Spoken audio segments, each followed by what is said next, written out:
So I was, and for those who come here to teach, those who are monks and nuns, and all the lay people, I want to say welcome and say tashdili to all of you. And today I've arrived in Munich. This is my first time in Munich, and coming to this Buddhist center, I'm very happy to have this opportunity to come here, to visit here. And yesterday I met all the staff members. We got together and we talked. We had some tea, and we were able to get together in a really relaxed way. And I was very happy to get to know everyone. Everyone was introduced to me. And today and tomorrow, both days, that which I will talk about are the Four Noble Truths. I've been told to talk about this topic. And today I will talk about the Four Noble Truths for 2 hours, from 7 o'clock until 8, 9 o'clock. So for 2 hours, I will teach on the Four Noble Truths, and what I'll talk about today will be so if you have anything you want to say, so certain, if you have any questions, of course, related to what I'm telling you today, that would be great. That's the best way. So if you have any questions later on, if you want to ask questions in relation to what I'm saying, so write them down, please, and send them to me, so I will answer these questions tomorrow. If you've got them on a piece of paper, you can give them to Geshe Rinpoche, Rinpoche's attendant, and then Rinpoche will listen to the translation, and then if he can answer it, he will answer it. If I cannot answer the question that you're asking, I don't know whether I can answer all your questions, but I don't have the self-confidence. But if I can't answer your question, I'll just leave it. So that's my plan for tomorrow. So for today, for 2 hours, I will talk about the Four Noble Truths. And if you have any questions, please write them down and pass them on. And then with regard to the Four Noble Truths, how important are they? If you ask me how important they are. So 2,600 years ago, or 2,560 years ago, so at that time, the Buddha Shakyamuni, came to this world, and at the age of 35, he became fully enlightened at Bodh Gaya, and you know all this, all of you here, you know this. And after he became enlightened, about 49 days later, the Buddha taught at Varanasi, also at the deer park at Sarnath. He started to teach, he started to turn the wheel of Dharma. What was it that he taught? He taught the Four Noble Truths. And at that time, when he started to turn the wheel of Dharma on the Four Noble Truths, well, that was, at that time, the celestial beings, they said that, well, the Buddha has taught, they praised the Buddha, he started to turn the wheel of Dharma. And it says that they shouted it out into the world that the teachings have started. And in that way, the Buddha started to teach, therefore, in such a way that he's taught the Four Noble Truths. He said, this is the truth of suffering. This is the truth of the origin of suffering. This is the truth of the cessation of suffering. This is the truth of the path. So in that way, he described the entity of the Four Noble Truths. And so with regard to the entity, if I talk a little bit about the entity of the Four Noble Truths, so we ourselves,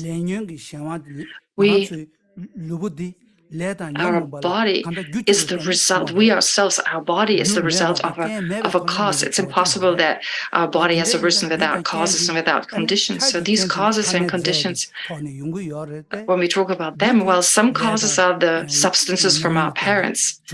So with regard to the body, well, we can say it's from our parents, but with regard to other causes and conditions, it was karma and afflictions that were responsible for us having these aggregates, getting these aggregates. So therefore, this truth of suffering, these 5 aggregates are the result of our karma and our afflictions. So why do we say it's a truth of suffering? Well, it is under the control of karma and afflictions. Therefore, we describe it as the truth of suffering. And this particular body has, or these 5 aggregates have arisen from causes and conditions because they're impermanent, because they're compounded phenomena that change moment by moment. So something that changes all the time, therefore it changes. It's not independent, but it is dependent. Its change is dependent on causes and conditions, which is why these causes and conditions are, in this case, karma and afflictions. So therefore, it's the origin of suffering, which are karma and afflictions. And we talk about karma and afflictions. Well, what is karma? We hear karma, we understand it right away. It's connected to some spiritual system, to some religion like Buddhism. And right away, there's a sense it needs to be explained in relation to something spiritual system. So when we say karma, le, or karma, le is the Tibetan word. So when we use this word, karma, whether we use it or we don't use it, what does it mean when we say karma? It has to do with the motivation. So the motivation is the kind of main causal aspect that gives rise to a certain action. So if there were no motivation, then any kind of action would not be described as karma. So again, the law of karma is a part of the law of cause and effect. So for instance, if there's a positive kind of a virtuous cause, it leads to a virtuous result. If the motivation is virtuous, it leads to a virtuous result. So in Buddhism, we talk about the 6 types of living beings. This is not just typical for Buddhists. I mean, even thousands of years ago in India existed different spiritual systems, and they also talked about the 6 types of beings, samsaric beings. So in the Hindu traditions, so when we talk about the 6 types of samsaric beings, there are the 3 lower realms of beings of the Hell realm, of the Preta realm, and animals, and then of the higher realms, you've got human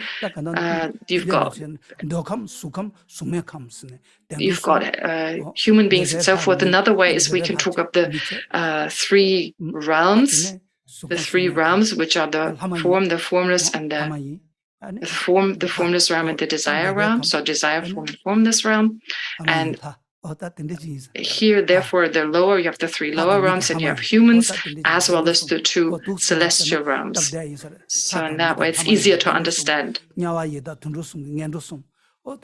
Therefore, you have these, in the desire realm, you've got these 6 types of beings, the 3 from the lower realms and the 3 from the higher realms. And what we can see, the beings we can actually perceive are human beings as well as animals. So Preta beings or celestial beings, well, some humans may be able, because of special imprints, they may be able to see celestial beings, and others have faith that they exist, others don't have faith that they exist. But what we directly perceive are human beings and animals. So we can see that there are these beings called animals, called humans. So it's not about faith or not faith. I mean, it's a direct perception of them. And therefore, when we talk about the animals as well as human society, there's a difference. There's a difference, of course, between these living beings in terms of their intelligence. So also in terms of more suffering or less suffering. There's also a difference in which animals and humans, of course, lead their lives. So in terms of our motivation, of our positive motivation, if then we act in a positive way, in a beneficial way, by way of body, speech, and mind, we may be able to attain a human body. So this is what Lama Tsongkhapa himself has also said. If we are kind-hearted, we benefit others, then we'll be reborn in the higher realm. So it's got all to do with our motivation, how we act in certain situations with regard to our motivation, which then gives rise to certain actions. So one of the results of having a positive motivation is to be reborn in the human realm. If, on the other hand, if we accumulate negative karma, harmful karma, again motivated by a negative kind of intention, then that leads to negative actions, harmful actions, which in turn gives rise to rebirth or can give rise in the lower realms. And in realms where it's much harder to live a happy, peaceful life with a lot of attachment, there's strong attachment in those realms, less intelligence and so forth. So what is the result of being born in general in these different realms? Well, negative karma, negative actions which led to these lower realms. So for instance, the animal realms. Thus, when we just talk about the animal and the human realms, the difference is very much related to the actions we accumulated in the past. In general, when we talk about the cyclic existence, when we talk about samsara, it's all the result of karma and afflictions. And here, with regard to karma, karma has determined whether we're reborn as an animal or in the human realm and so forth.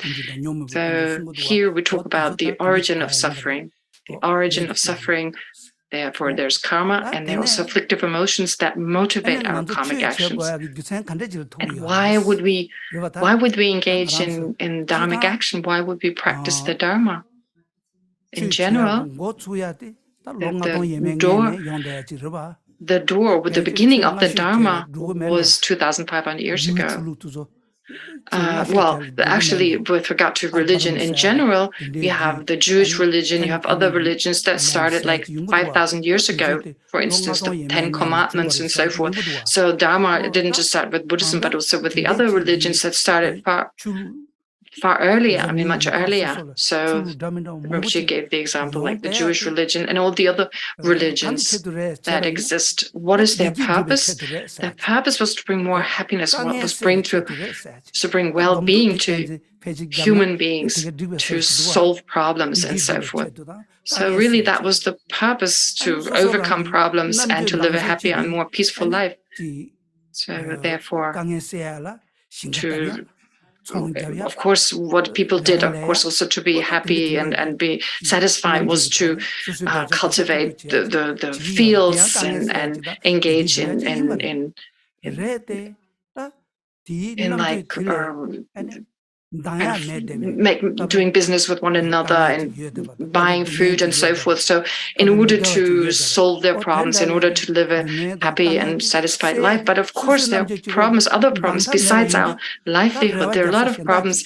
So if just having enough food and so forth is not sufficient, we need something more.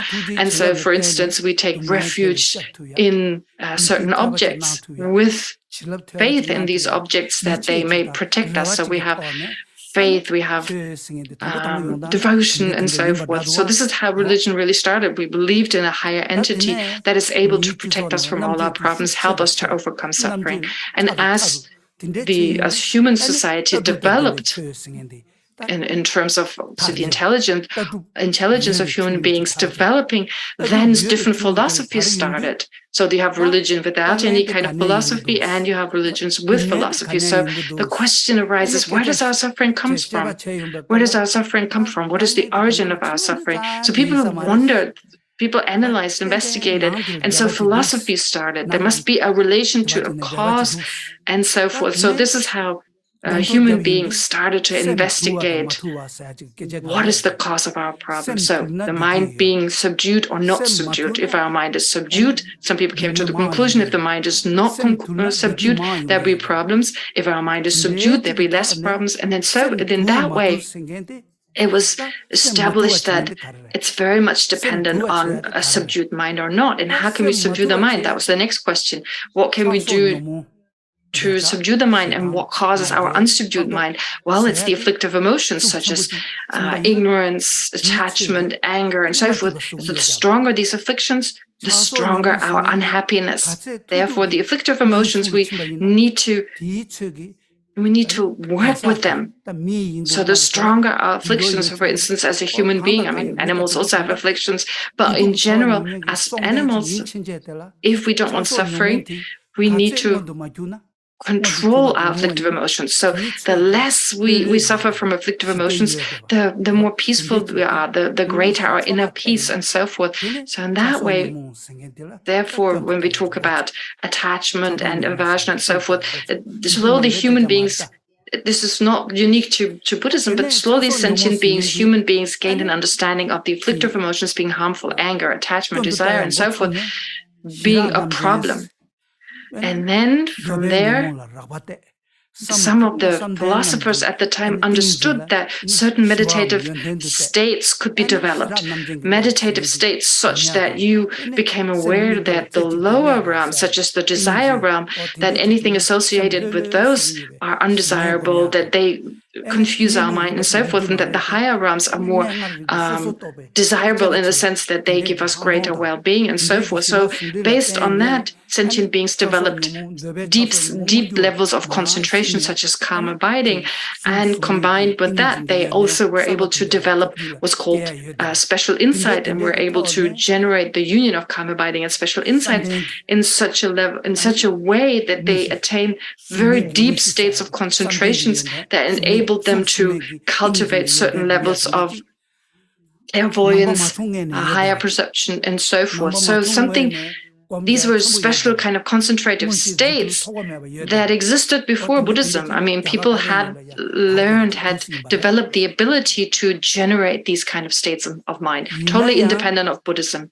However, with regard to these qualities of meditative concentration and, I mean, higher perceptions and so forth, well, the problem with them is that they would only temporarily remove afflictive emotions. They would not remove them for good. They were not able to totally overcome afflictive emotions. So it's necessary to find a solution to afflictive emotions that cause all our trouble by way of generating a mind that, with regard to the object that it perceives, this is the direct opposite. So, for instance, if you hold on to a self, well, you need to generate a mind, that realizes the opposite, which is selflessness. So therefore, these concentrative states, they fell short. They were not able to actually help people to develop a mind, or there was no philosophy that enabled beings to generate a mind that realized selflessness, for instance. So for many thousands of years, people had the ability to concentrate, to generate these very deep states of concentration, but it wasn't enough to totally overcome afflictive emotions. Therefore, what was needed, the problem with that was that when human beings attained these high states and were, as a result of that, being reborn in the celestial realms, in the form of formless realm, well, they would still be reborn later on when these concentrative states were lost in the lower realms, which is why that was no solution. These meditative states were no solution to samsara. But then when the Buddha came, as I mentioned earlier, 2,500 years ago, 2,560 years ago, when the Buddha came to this world, he was born as a prince in a royal family, and he got married, he had a child, but still, and because he had strong imprints from a previous life in terms of deep concentrative states, he was a very concentrated kind of person, very peaceful person. But anyway, as he grew up, he saw different sufferings. He saw the suffering when he left the palace. He saw the suffering of old age. He saw the suffering of sickness and so forth. And he was wondering, where does it come from? So he asked actually the charioteer, the person who took him out of of his royal palace, and he asked him, why do people get sick? Why do people get old? And his companion who took him out of the temple, or out of the palace, well, he said, this is not just naturally. As long as you're born as a human being, no matter how young you are and how strong you are, at some point you'll change, you become old and you get sick and so forth. And so at the time, the Buddha, before he became enlightened, he wondered himself, well, can I do something about that? Can I remove suffering? Can I remove these predicament in terms of being old and so forth? And so fast the Buddha set out. He left the royal palace and he set out with some great lamas, with some great gurus at the time, to learn the different meditative states. However, well, first he learned them. He thought these were the solutions. These were the solutions to his problems if he were to meditate on these concentrations.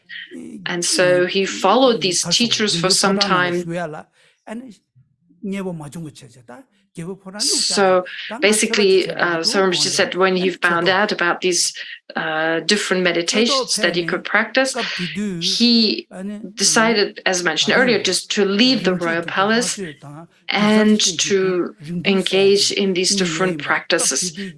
So there were like places in India, like the most famous meditators, non-Buddhist meditators, who developed concentrative states that are described the concentration of nothingness or the peak of cyclic existence and so forth, which are the highest levels of meditative concentration. So in particular, the concentration that is at the peak of cyclic existence.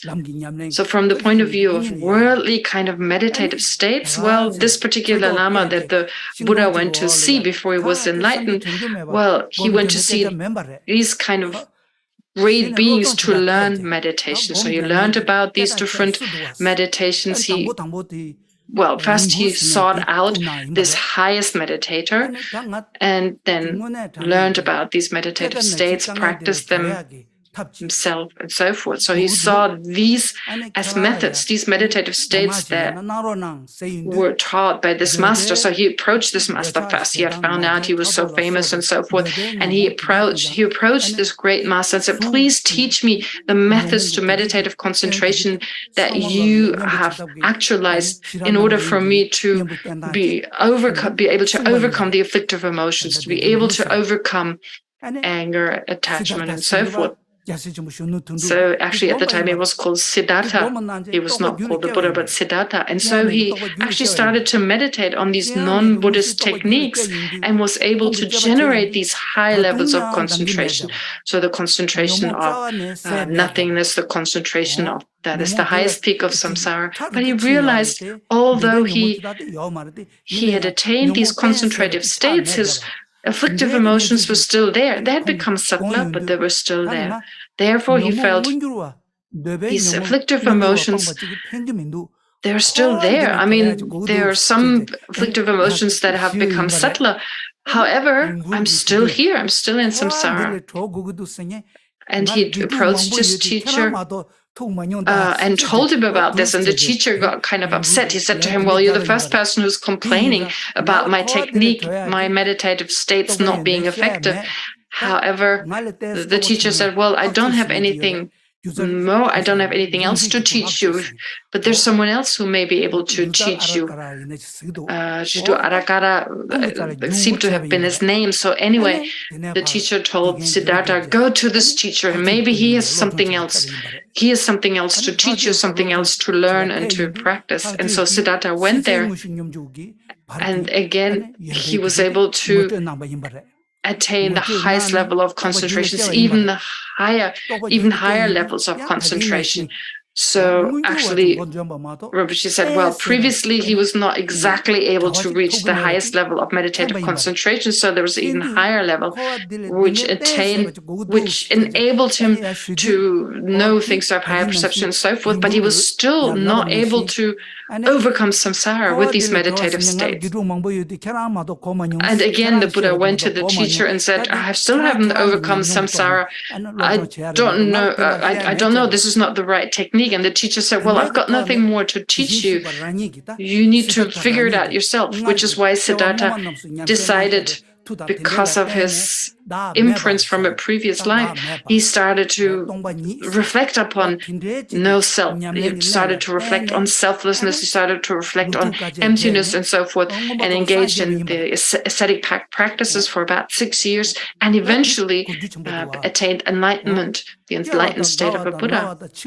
This is important. So everything we experience, birth, aging, sickness, death, well, all this we experience because of the afflictive emotions. If they didn't exist, we wouldn't have to meditate and so forth. However, it is clear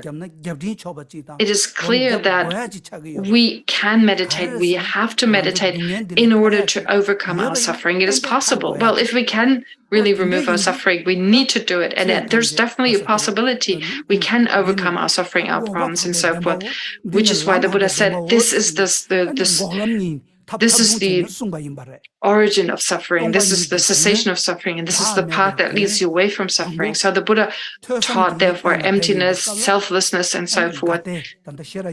And in order to then go to reach the path by way of how it's described in the Heart Sutra, Gate, Gate, Para, Gate, Parasam, Gate, Buddhisoha. So with Gate, you attain the path of accumulation to realize emptiness conceptually for the first time. And then when you take that understanding of emptiness and you combine it with concentration, then you attain the path of preparation, the union of calm abiding and special insight, realizing emptiness, and then you attain, so that's the next Gate, and then Paragate is the path of seeing when you realize emptiness directly. Parasamgata is when you realize emptiness directly and you familiarize with this understanding of emptiness again and again, so that you eliminate the afflictive emotions that are associated with the desire realm, the form realm, and the formless realm, in order to be able to eliminate them completely by way of generating the antidote to the different afflictive emotions, so that you can totally overcome by way of the meditative equipoise and the subsequent level path and so forth, to then attain the cessation of suffering. So here we talk about the cessation, something being ceased, something being overcome by way of antidotes. So previously something that wasn't eliminated is now being eliminated by way of cultivating certain states of mind that serve as antidotes, which then, by way of realizing emptiness, overcome the afflictive emotions. So the way it's described in the Heart Sutra, Gate, Gate, Para, Gate, Parasam, Gate. Step by step, we go sequentially. We attain first the path of seeing, which eliminates all the obstructions that are part of seeing, and then through the path of meditation, until eventually we attain nirvana, bodhisoha, so nirvana or Buddhahood. Therefore, in such a way that we can no longer experience samsara. This is why His Holiness the Dalai Lama talks about it. The Four Noble Truths are very important. There are words from the Buddha that are extremely important. So first we need to understand the entity. This is the truth of suffering. This is the truth of the origin of suffering. This is the truth of the cessation of suffering. This is the truth of the path that describes the different types of sufferings in general and the Four Noble Truths in general. This is like Buddhist science. So this kind of presentation of the Four Noble Truths is based on the Buddhist science. So we need to apply our intelligence, our analysis, our investigation. So why are we in samsara? Why are we cycling in samsara? What can we do? What are the paths? How can we overcome samsara? What is samsara exactly? Is it a place? So we talk about the place, we talk about sentient beings. So all this is described as samsara. So first, there are the different elements. You have the elements of water, the element of earth, the element of fire, and so forth. So all of these came together because of our karmic force. So this world, for instance. So we talk about the four elements. They're described in the different scriptures. So from the empty sky, then wind arose. That led to fire. That led to humidity, that then led to earth, and so forth. So there are different stages by which the four elements lead to certain results, and the opposite. So this is how the world came into existence, and then it will be the opposite way in which the earth will dissolve into water, and so forth, all the way there'll be a disruption.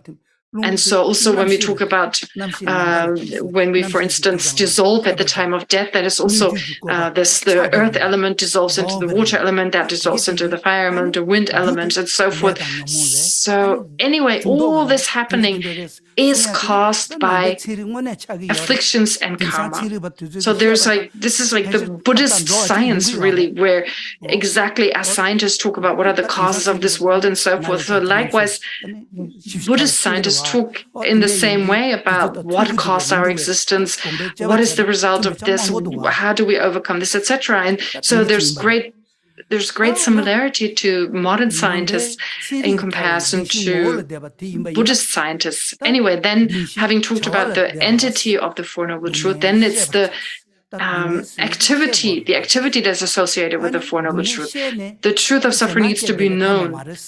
And then that doesn't help if we understand suffering. We shouldn't become afraid, but instead understand what needs to be done with the origin of suffering. It needs to be overcome. But how can we do that? By way of antidotes. It doesn't help to pray, but we have to apply, we have to cultivate and develop antidotes.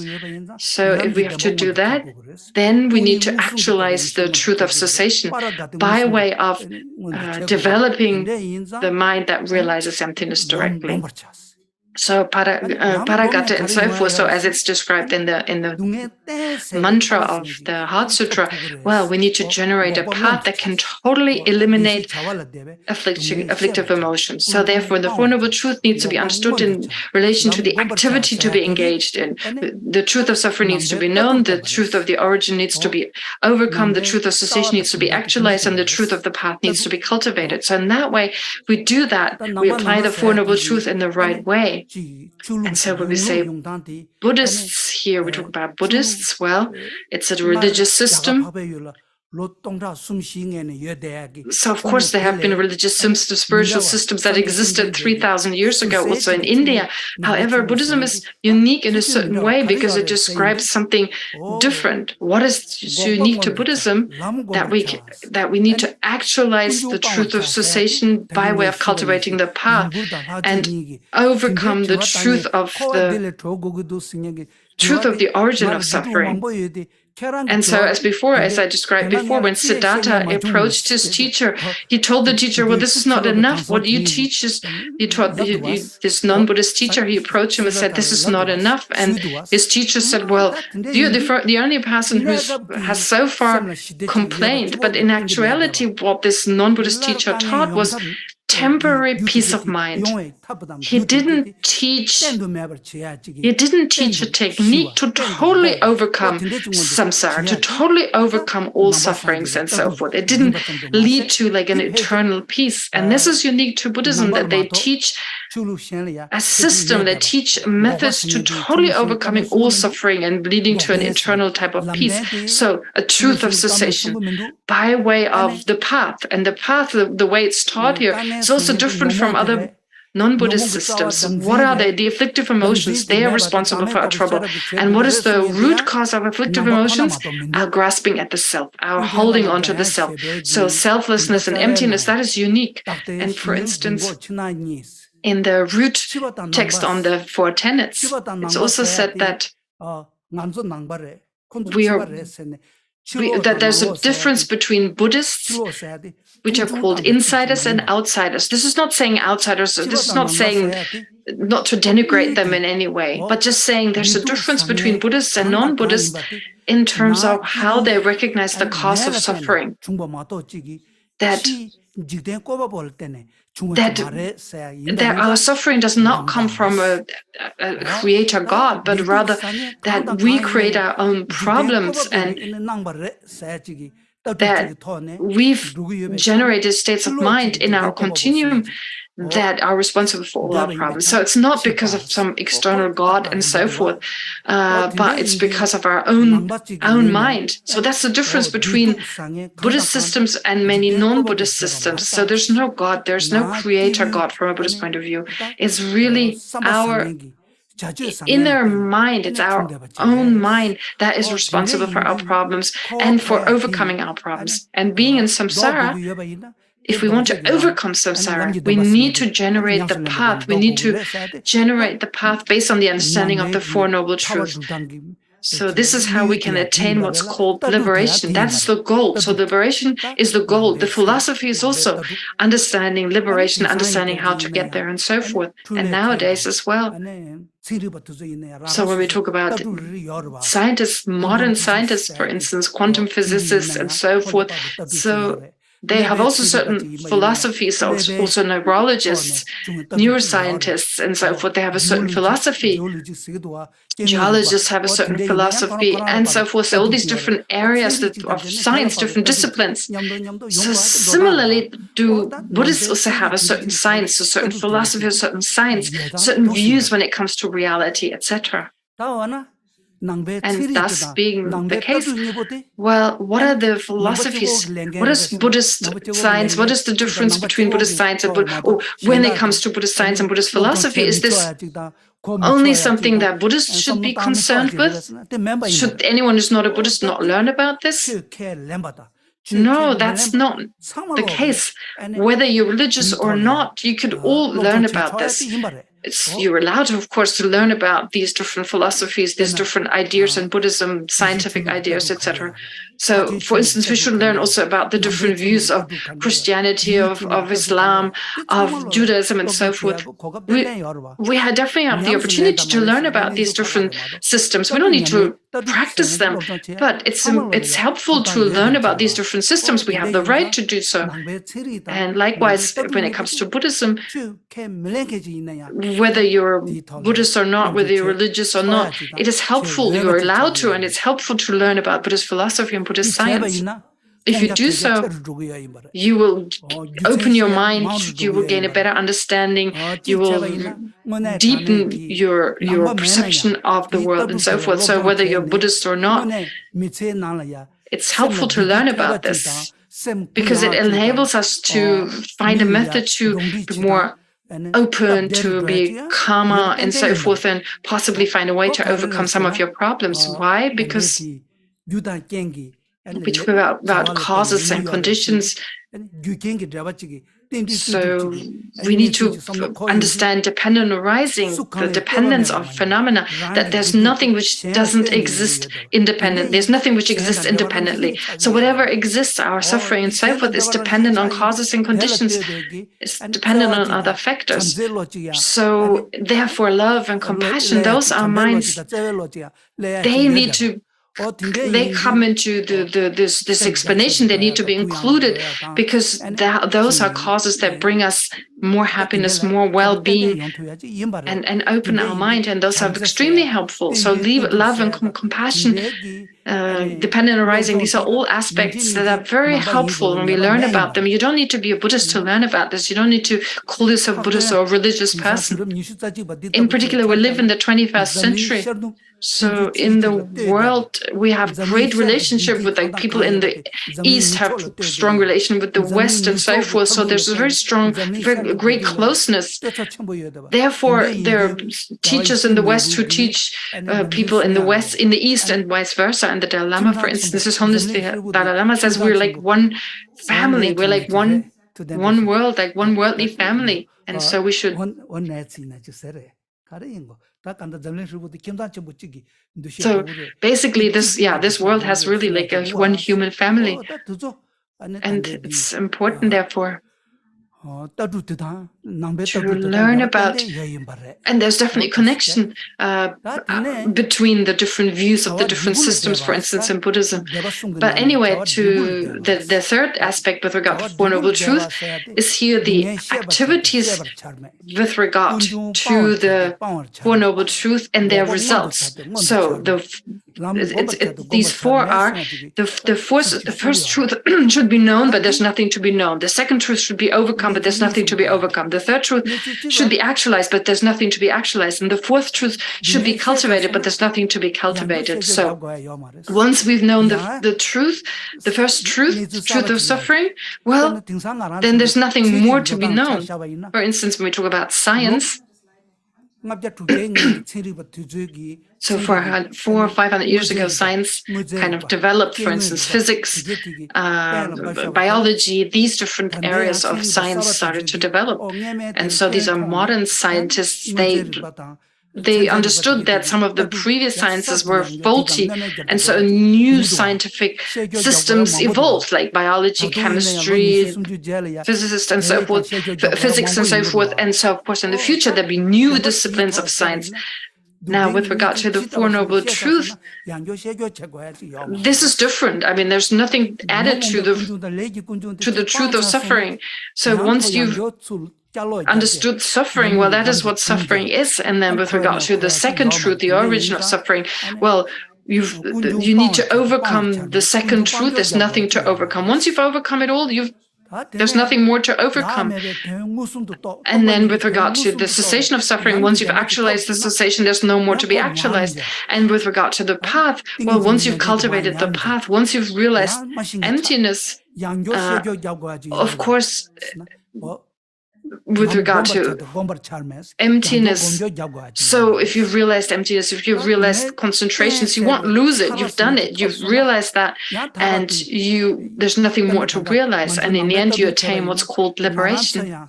Now, we have from a previous life, we may have been reborn in the higher realms, and now we are born as humans. So we may have been born as Indra in the highest kind of level of the celestial realms. We've had really high states on celestial levels. We were the highest gods at some point, but now we've been reborn as ordinary humans, and we can also be reborn as animals. So anything is possible. We've had really high states in the past, and we can fall down from those states.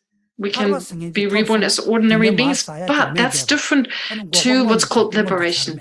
So when it says the cessation of suffering is to be actualized, but there's nothing to be actualized, which means at some point there's nothing further to be actualized. You will not fall down from the highest state of liberation or Buddhahood. So therefore, Buddhism in that way has these unique aspects. But of course, it needs to be, this is for someone who's interested, of course, to apply this, so to meditate and so forth, because without it, you won't reach these states of liberation and so forth. So that's why His Holiness the Dalai Lama usually says that the Buddha has taught 84,000 different teachings, and then based on those teachings, well, they were summarized in like 100 volumes of teachings that were translated into Tibetan, and then the great Indian masters, they also composed treatises that were translated into Tibetan. But in general, all these teachings, all these volumes of teachings can be included into three aspects: Buddhist philosophy, Buddhist science, and Buddhist practice. When we talk about Buddhist practice, well, that is something unique to Buddhists. But Buddhist science and philosophy, that can be studied by anyone. So these three aspects of Buddhism, really, the Buddhism that went to Tibet consists of these three aspects. And at the time of the Buddha, when the Buddha attained enlightenment, and he started to teach in Varanasi, well, he started teaching the Four Noble Truths, as I talked about the entity, the Four Noble Truths from the point of view of the entity, from the point of view of the activity, and from the point of view of the activity together with the result. So based on that, you can be a Buddhist scientist, a Buddhist philosopher, or a Buddhist practitioner. So this is in general the Four Noble Truths. So what are the Four Noble Truths, or these Four Noble Truths when we talk about them? Why are they important? Why are they important to talk about them?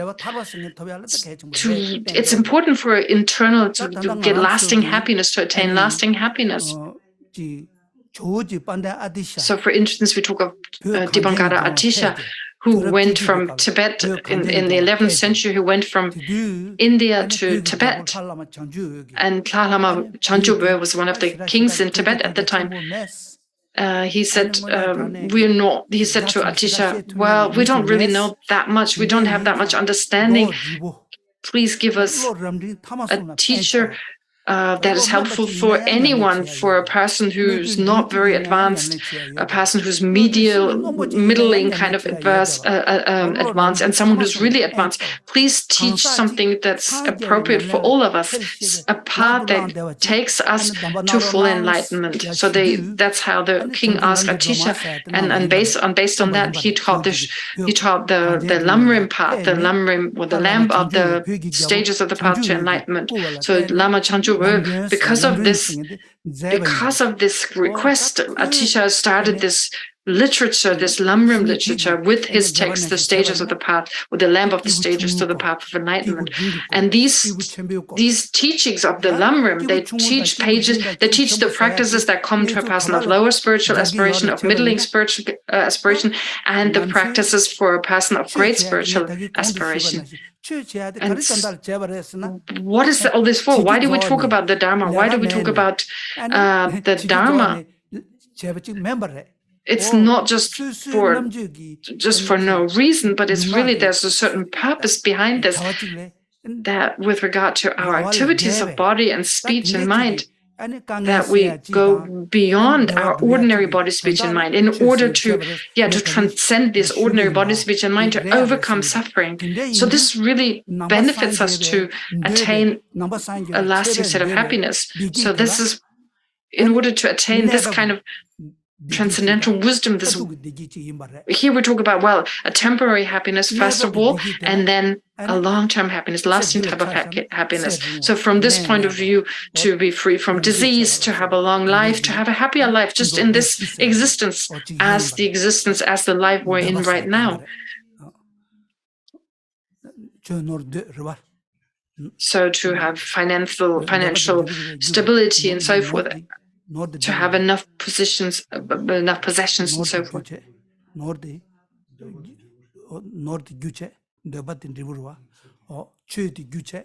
So the Dharma is the cause, and the result then is that we have certain aspects in this life that give us a certain degree of happiness. So possession, long life, and so forth. So it's just one life we're here, so it doesn't matter how long we live. But there's a limit, of course, to how long we can live. We won't live forever. So we live maybe 50, 60 years. I mean, some live longer, etc. But anyway, this life is very limited. And from Buddhist point of view, it's not that it's not like the butter lamp that is, once the oil is exhausted, then that's it.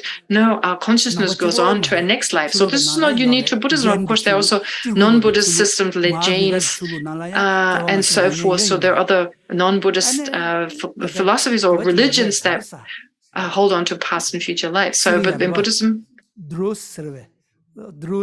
the Druze, for instance, in Israel and Syria and so forth, they have like a beard. They're kind of they're quite chubby, and they have certain, many of them have like a mustache and so forth. So the Druze, they actually also believe in past and future life. So this is like this religion you find in Syria and Israel. So they're neither Buddhists nor Hindus. So they're like part of the Muslim religion of Islam. Anyway, they also accept past and future life. So when we talk about reincarnation, so we don't remember that we've lived in a previous life, but we don't remember that we have not lived previously. So we just don't remember that we've lived before. So there's a difference between not remembering we lived before and remembering we have not lived. Therefore, it's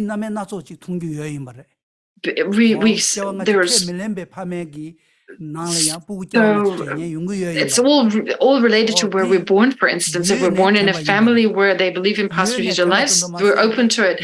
But with regard to a family where you don't believe in it, we don't believe in past and future life. That's often the case. But anyway, the point is we just don't remember what we did in the past.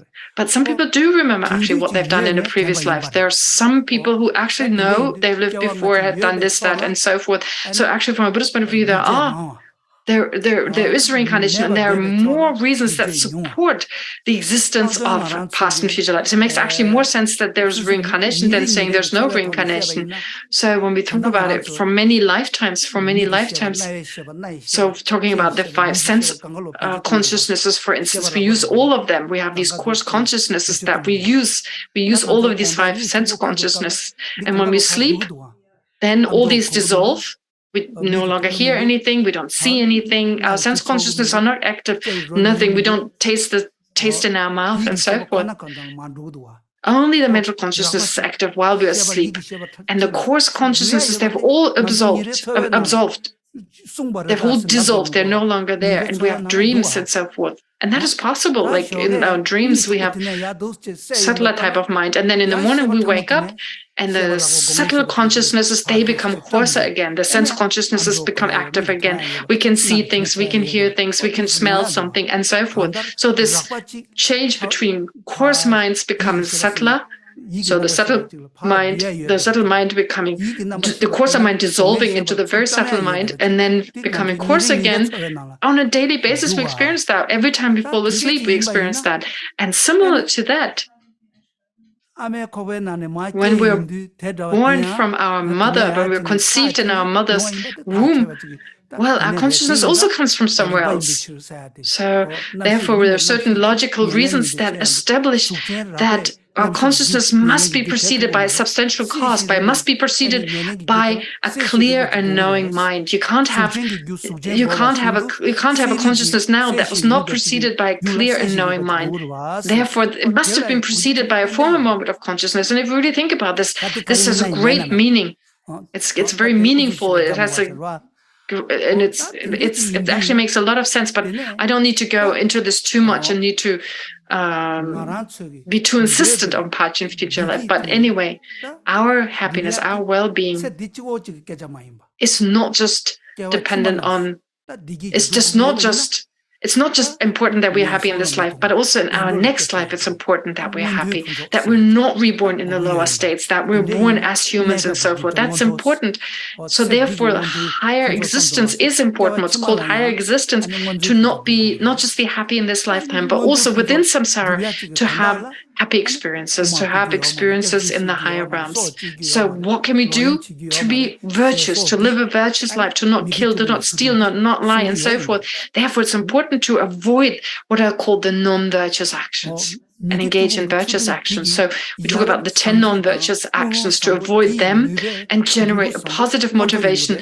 Based on this positive motivation, then to engage in actions which has positive results. And that leads to first temporary positive results in samsara, but we're also looking for lasting happiness. So lasting happiness, which is described as the cessation of suffering. So this cessation, this liberation, here we talk about the kind of liberation of a Shravaka, of a hero, of a solitary realizer, and of a bodhisattva, so Buddhahood. Those are the different kind of goals. So this lasting happiness is not possible. It's not possible to attain that just by way of the 10 virtues. But we need to overcome the root. We need to overcome the root of afflictions, which is the self-grasping mind. By way of overcome the self-grasping mind, we can reach liberation, the different types of liberation. And that is the kind of happiness we're striving for. So first we need to work towards the temporary state of happiness within samsara. And so that is described by way of the practices come to a person of lower spiritual capacity, of happiness in this lifetime and happiness in the future lifetimes. And then the practices in order to overcome afflictive emotions, the practice that come to a person of a middling capacity to attain liberation. And then, of course, the practice of a person of greater spiritual aspiration to become fully enlightened. So if we want happiness, well, what do you want? Temporary happiness or lasting happiness? If someone were to ask you, well, actually the lasting happiness, that's what we really need, that's what we really want. But in this lifetime, it would be difficult. Well, that's something we need to investigate. Is it possible in this life? I mean, to say that there's no lasting happiness in this life, we can't exclude that and say, well, there's no way. I mean, for instance, we talk about Milarepa, who was very famous, a great yogi. So in the beginning of his life, he engaged in a lot of negativities, in black magic, he killed other people and so forth. However, despite his non-virtues, he met Lotsawa Mapa, the great Lotsawa.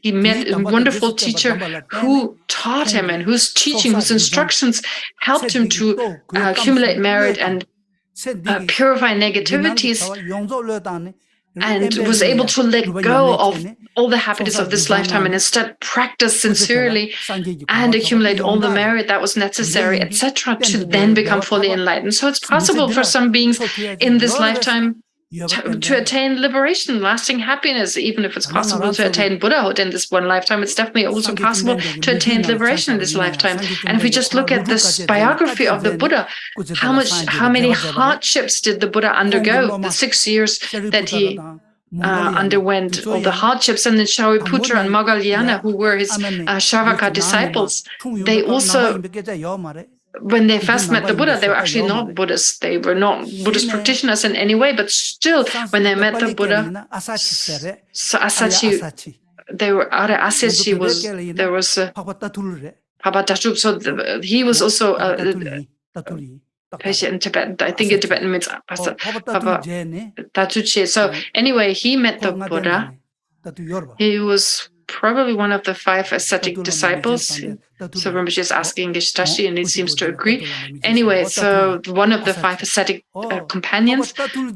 So after Papa Daju, after he heard about the Four Noble Truths from the Buddha, then he attained the path of seeing, as it says in Paragata, in the Heart Sutra, when it says Paragata, so that's the path of seeing. He attained that spontaneously and then very quickly attained liberation in that very lifetime. So one of these disciples of the Buddha, therefore, attained liberation very quickly. And not just him, also Shai Buddha Moggallana and so many other great arhats at the time, they attained liberation in that very life. But can we also attain liberation in this lifetime? Can we become arhats or foe destroyers? The question that arises is, well, can we do it too? Yes, well, of course, in terms of course, accumulating merit and purifying negativity as well. If we can do that, it needs to be seen whether we can do this or not. But actually, everyone has the potential, basically. So if we cannot do it in this life, then in a future life. So therefore, it's in over many lifetimes, not just this lifetime. So we try as best as we can to attain certain realizations in this life, and then we continue in our next life. So therefore, it's possible not just in this life, but over many lifetimes to actually reach the same goal. Yes, this is enough. Thank you. So this is how it is. So therefore, so when we talk about lasting happiness or liberation, that is the goal. But of course, temporarily we may reach other states. And then talking about the practices come to a person of lower spiritual activity, of lower spiritual aspiration. Well, this needs to go first, of course. These are the practices we need to engage in first. And then, of course, the Four Noble Truths.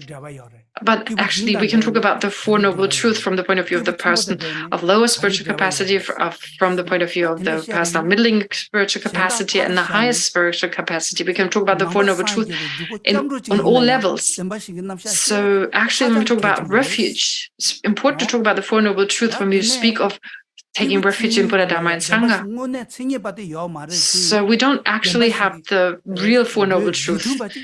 But a similitude of the Four Noble Truths can be presented with regard to the practice of a person of lower spiritual aspiration. And then with regard to the second level, the practices that are common to the person of middling spiritual capacity, well, here the actual Four Noble Truths can be set forth. So then with regard to the 4 trainings, the moral discipline, of concentration and wisdom, well, then the Four Noble Truths are set forth, the actual Four Noble Truths. So the Four Noble Truths are really very much part of this, the second level, which are the practices of the person practices common to the person of middling spiritual capacity. And then with regard to the practices of the person of greater spiritual capacity, how do the Four Noble Truths fit in there? Well, here we first generate the wish to be free from samsara ourselves, that is renunciation, and then we switch the focus on all sentient beings and generate great compassion, wishing for all sentient beings to be free from suffering. So really, renunciation and great compassion are really just states of mind where you switch the focus from yourself to other sentient beings. So therefore, other sentient beings, we want to liberate all sentient beings from suffering. That is the wish, and without that we won't be able to practice the highest level, the practices of a person of greater spiritual capacity, so generate the mind of enlightenment and so forth. We need that kind of great practice, and this is all from the sutric point of view. And then we have the tantric path. So when we talk about tantra, the tantric practices, so many of you are probably practicing highest yoga tantra or your highest yoga tantra. So we talk about the path. We talk about the 3 bodies from the point of view of the basis, the path, and the result, and taking the basis into the path. So the three bodies of the three bodies, so taking the three bodies into the path, the three stages, the bases, such as death and so forth, into the three paths, Dharmakaya, etc. And again, we need the Four Noble Truths. Without the Four Noble Truths, none of that really makes sense. So therefore, from all the way from refuge to the highest tantric practice, to highest yoga tantric practices, you need the Four Noble Truths. So I'll see how we will how we will take the Four Noble Truths from where we take them all the way up to which state. We'll see that today. Give you a sense of the Four Noble Truths. And so now, so when we talk about the Four Noble Truths from the point of view of taking refuge, so being Buddhist or not has to do with how we act and what our view is. So our conduct is to take refuge, for instance. So we usually, from the point of view of conduct, we say, taking refuge, from that point of view become Buddhist, or from the point of view of the view, which are the four axioms, the four views that all phenomena are all compounded phenomena are impermanent and so forth, the four seals. Anyway, in this world, for 2,500 years, Buddha has 2,500 years ago, the Buddha has come into this world. If we talk about this in general, the Buddha was incredibly intelligent, had incredible knowledge. So at that time, he was like this incredibly high advanced scientist, if you like the knowledge the Buddha had, the approach he had, he undertook, his approach, etc. So the Buddha himself, the Buddha himself has said that he gave this quote. He said, the Buddhas don't wash away our negative actions with water. They don't remove the suffering of living beings with their own hand. They only teach suchness to them and lead them in this way to samsara. So therefore it says like the Buddhas are not like beings who can move away, wash away our sufferings with their own hands, and their own assertion and their own realizations. So the realizations of a Buddha, the realizations a Buddha has attained, they cannot be transferred with their own hands onto us. But all that the Buddha can do, as I told you the story before, we can learn what the Buddha has taught. So the Buddha himself has also learned what the non-Buddhist teachers, for instance, taught him, and based on that gained certain understanding. Therefore, whatever, so when we say Tathagata, which is another word for Buddha, the one who's gone to the other shore, or we call the Buddha also Sugata, the one who's gone to great bliss, or who's gone to bliss. So Tathagata, the word for Buddha, it's one term for Buddha. So having realized the actual suchness of phenomena, having realized how phenomena really exist, and to be mentally absorbed into the direct perception of the ultimate nature of all phenomena and never to arise again, that is the one who has gone to the other shore. And then the Sugata, the word Sugata, or the one who's gone to bliss, is someone who's overcome all faults, all problems, all limitations, together with their imprints, who's totally overcome them and has attained the unsurpassable well-being, the unsurpassable bliss. So has gone to bliss.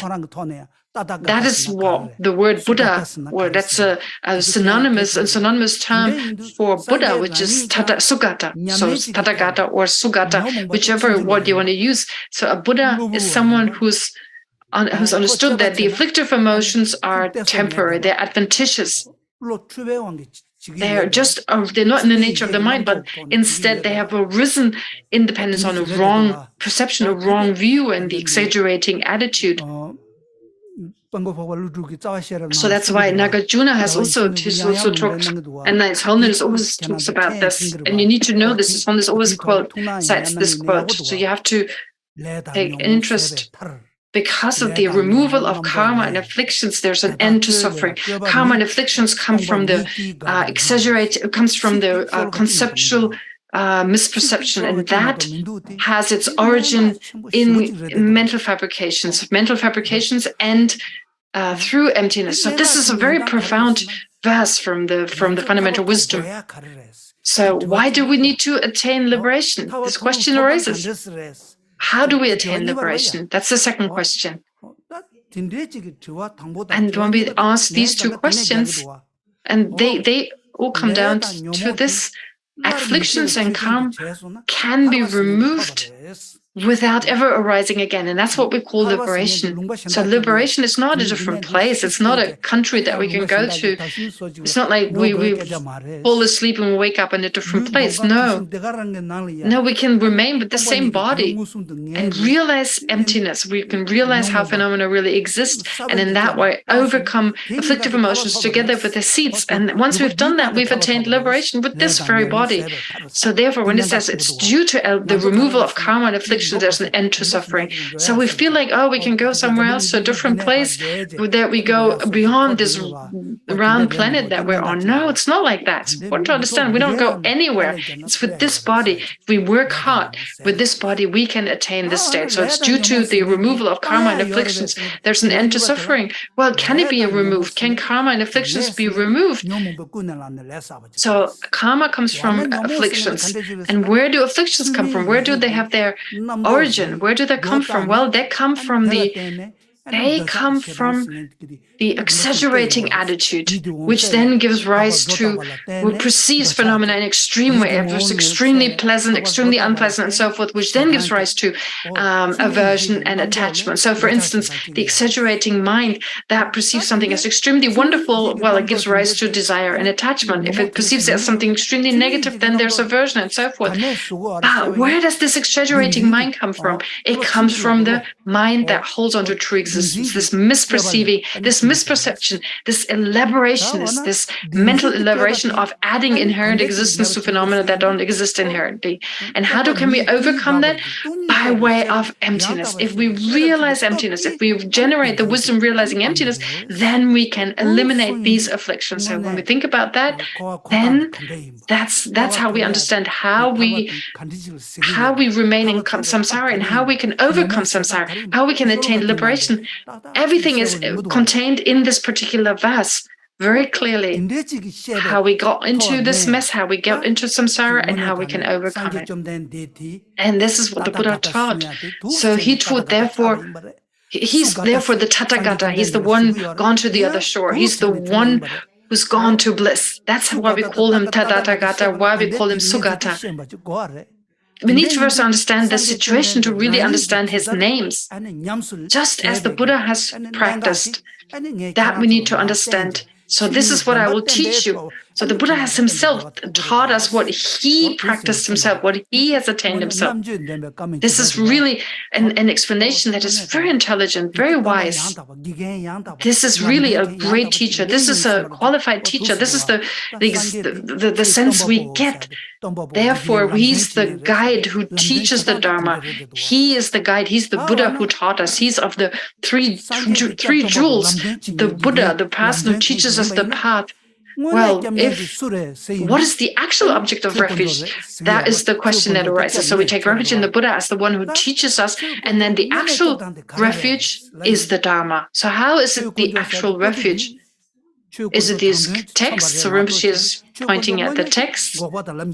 So we do talk about the Dharma that is contained in the text, but actually the Dharma refers to the truth of cessation or truth of the path. Those are the actual Dharmas. And how do they protect us? Well, to actually generate faith in it, we need to understand the Four Noble Truths. How can we understand that the Dharma can protect us unless we have a good understanding of the Four Noble Truths? I take refuge in the Buddha, I take refuge in the Dharma, I take refuge in the Sangha. We say that, but what does it mean to take refuge? We have to really ask this question. What does it mean? What does it mean? How do we take refuge? Well, we need to first understand the Four Noble Truths. Then we can understand how the Dharma protects us, how we can take refuge, how they are our refuge. So then we understand so that there's that there's no, because if we don't do that, if we don't really understand that, it'd just be like a tradition, some kind of a kind of cultural way of doing things. No, we need to fully understand. It should not just come from our mouth, but really understand where does our suffering come from, and what is the origin of our suffering. Wow, what are the karma afflictions and so forth, and how can we eliminate? How can we actualize the cessation, and how can we generate the path and so forth? This we need to understand. Has this been attained? Who has attained this? For example, Shariputra, Moggallana, Milarepa, these great masters have all practiced this. Oh, they're examples. We have there for examples. They have done this themselves. They have also attained liberation. They've first not been liberated, and then they started meditated. So there's hope for me as well. If I do exactly what they've done, I can also do exactly the same. That's possible. We can see that this is possible based on them. In that way, therefore, so we have the Sangha. We have the Sangha. Those are the examples for us that show us how to practice. And for that, first to understand the truth of the origin, well, we need to know the Four Noble Truths, really. So the story, I will tell you the story of Shariputra and Moggallana, the story of them. So their father, their children, their parents were non-Buddhists. They were Samkhyas. So they actually had many students. They had probably around 500 students. So actually, they also had many disciples, Shariputra and Moggallana. They were good. They were big. Both of their parents were Samkhyas, and they got along really well. Shariputra, and they came to Rajgriha, and the Buddha was there. So he said to one of his disciples, wear very good clothes and go to the alms round. So Papadatup, he went off, he put on really nice clothes, and he went took his alms bowl, and he went off to the alms round. And at that time, also Shariputra was also going around. He was also doing alms rounds. And so the two met.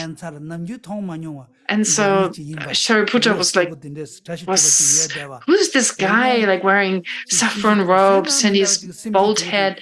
Who's this guy?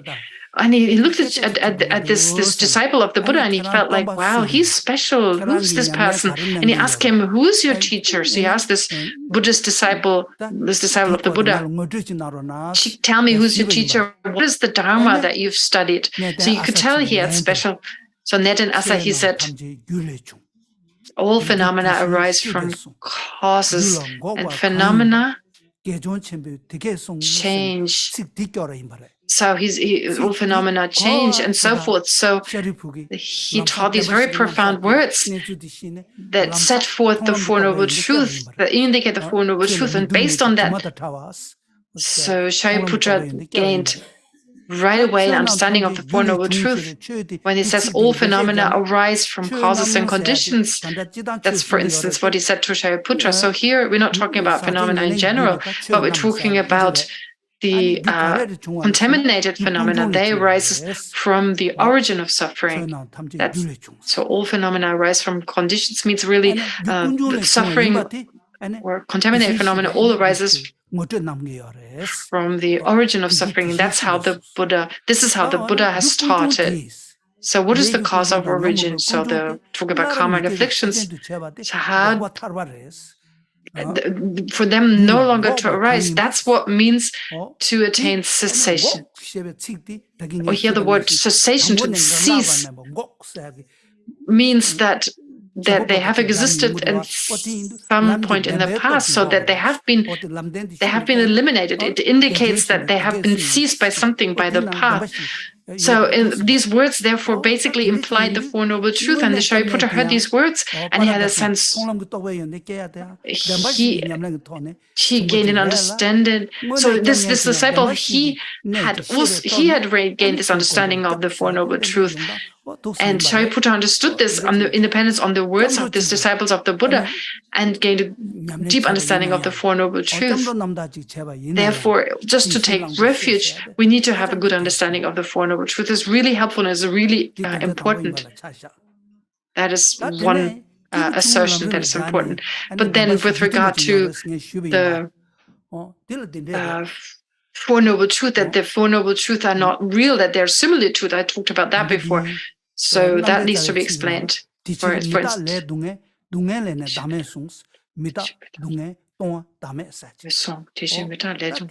So, for instance, in the Pramanavartika, it also talks about this from impermanence, because phenomena are impermanent, therefore they must have a cause.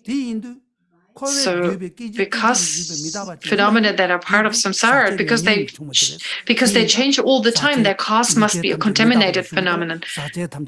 So, therefore, it says all compounded phenomena are impermanent, and all compounded phenomena are impermanent, and all contaminated phenomena are the nature of suffering. So, therefore, that shows also the cause, which is part of the Four Noble Truth.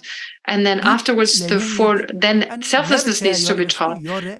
Can suffering be overcome and its causes be overcome? Yes, it can be overcome by realizing emptiness. So we can attain liberation, we can attain nirvana. So from suffering, selflessness. So understanding based on the fact that everything changes, we understand suffering, and based on suffering, we understand selflessness. Therefore, also from the point of view of the lowest level, like the practices common to a person of lower spiritual capacity or lower spiritual aspiration. So what is the suffering that a person is afraid of on that level? Well, it's the suffering of the lower realms. What is the cause for that? It's non-virtuous actions. So phenomena change all the time, phenomena are impermanent, and all the suffering that arises is the result of negative actions. So again, it is from understanding that phenomena change all the time, and phenomena, therefore here the lower realms, for instance, they rise from non-virtuous actions. So how can we overcome suffering in the lower realms or birth in the lower realms? By way of engaging in the 10 virtuous actions, or in virtuous actions in general. And to understand that, so based on karma, for instance, on the fact of law of karma, the law of karma, based on that we understand that the non-virtuous, they lead to low rebirth in the lower realms. So for our own benefit, we should actually refrain from non-virtuous actions. And we can come to understand that based on impermanence and suffering. Therefore, based on the understanding of karma, we can then come to the understanding that if we observe the law of karma and act accordingly, we can be reborn in the higher realms. So it's not some external entity or so forth that is responsible for that, but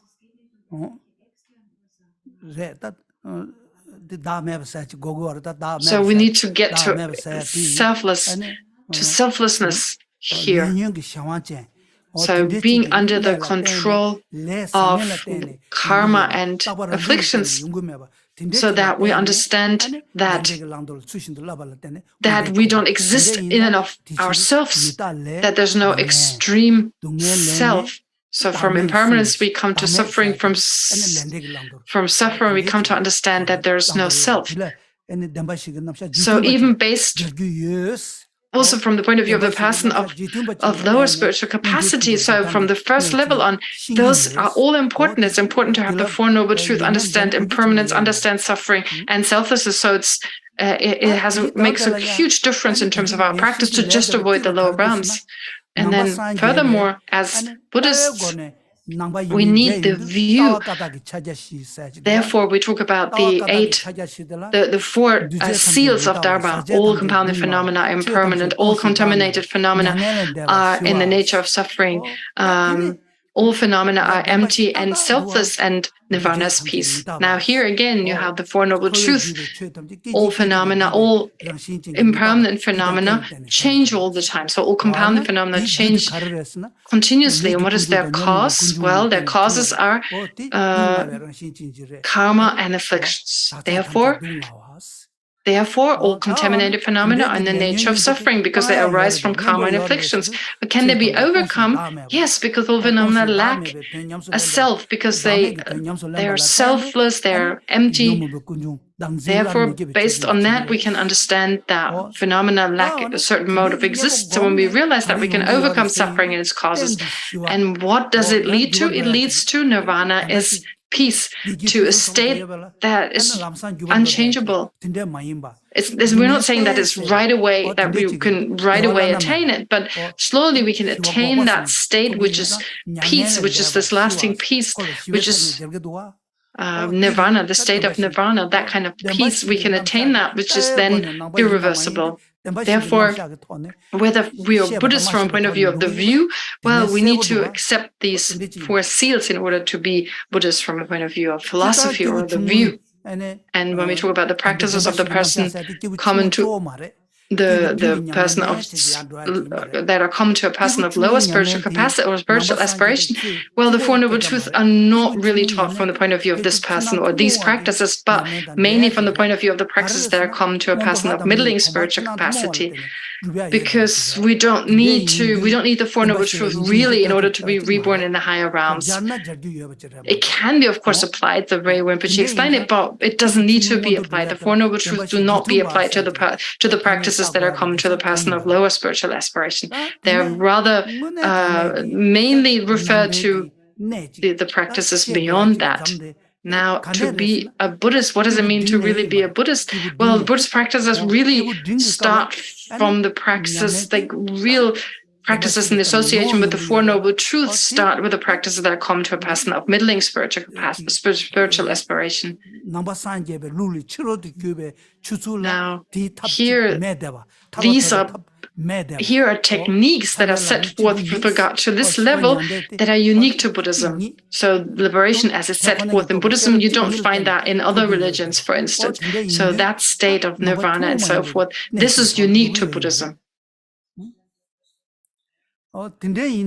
Therefore, these practices of a person of middling spiritual aspiration, as said before, you engage in practices such as the 3 training, the training in spiritual discipline, in moral discipline, the training in meditative concentration and in wisdom. Therefore, in order to overcome samsara, to attain lasting happiness, the basis, what is the basis for that? To overcome the coarse kind of behavior of body, speech, and mind, that is moral discipline, and then to overcome our distracted mind by way of training in concentration, and overcome our misapprehension of reality by training in wisdom. Here, when we talk about these trainings, so we need those 3. Of course, you have them in general. We have the 3 trainings, but we're talking about the special training. So the special 3 types of training. So the special 3 trainings, what is the special here? What does it mean here? That it's on the basis of selflessness.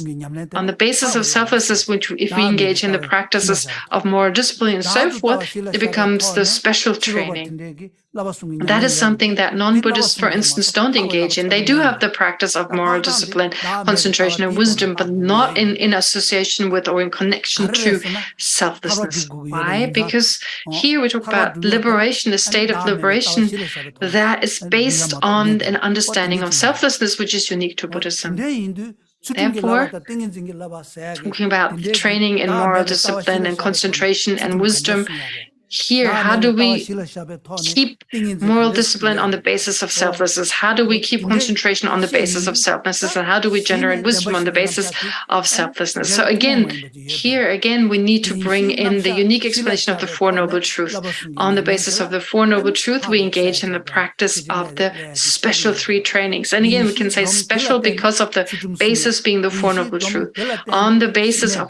Based on the framework of the Four Noble Truths, we engage in the practice of moral discipline based on the Four Noble Truths, or the framework of moral discipline. On the framework of the Four Noble Truths, we engage in the practice of concentration and wisdom. So in a short version, the short version of the Four Noble Truths, more extensively, we have the 12 links of dependent arising. So really the Four Noble Truths and the 12 links, they're just a matter of being more extensive or less extensive. So for instance, Lama Tsongkhapa in his Lamrim Chenmo, he teaches in his Lamrim Chenmo or in his other Lamrim texts, he always teaches the Four Noble Truths in a way in which they're like a summary, while the 12 links are a more extensive version of the Four Noble Truths. So I need to stretch my explanation on the Four Noble Truths because I have to talk about it today and tomorrow. So first of all, the 12 links, in what way are they an extensive version of the Four Noble Truths? How are the Four Noble Truths an abbreviated version of the 12 links? That needs to be explained. So when we talk about karma and afflictions as the origin of the Four Noble, of the origin of suffering, now they're described in the 12 links, for instance. So in the center, for instance, of the Four Noble Truths, you have the rooster, you have the pig, you have the snake. So they describe the rooster is, for instance, desire, the snake is anger, and the pig is symbolic for ignorance. And in some drawings of the Wheel of Life, for instance, it is said that the rooster and the anger hold on to the tail of the pig, which is symbolic for the for ignorance. So therefore, this shows that ignorance gives rise to both anger and attachment, or anger and desire. Therefore, these are the kind of the three poisons that are in the center of the Wheel of Life. And then outside of that, the next rim, you have like a white half and a black half.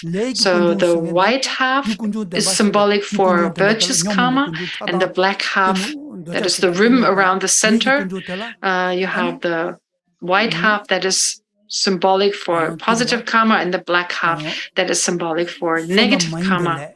So virtues or meritorious and non-meritorious karma, in the sense that non-meritorious karma is responsible for rebirth in the lower realms, and meritorious karma is responsible for rebirth in the higher realms.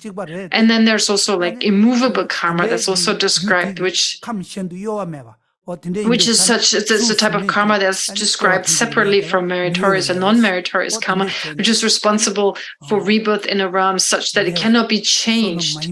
Whereas with the other karmas, there's some kind of change that is possible. But anyway, we talk about three types of karma, and those are meritorious, non-meritorious, and immovable karma, and those are part of the karmic cause. And what does it give rise to? What do these three causes here, the three poisons, as well as karma, what do they give rise to? Well, to the two celestial realms, the human realm, the preta realm, the animal realm, and the hell realm. So in that way, whether you put the two celestial realms into one and you have 5 sections or 6 sections, doesn't matter. And then, as it says that some of the 12 links are afflictions, some of the 12 links are karma, and some are results. So there are some throwing causes and throwing results. Or first, well, you have. First of all, you have karma and afflictions. You have affliction, which is the first of the 12 links, which is the root. That is the misperception or ignorance. And then the second is karma. It's formative actions or karma. So those are the first two links with ignorance and karma.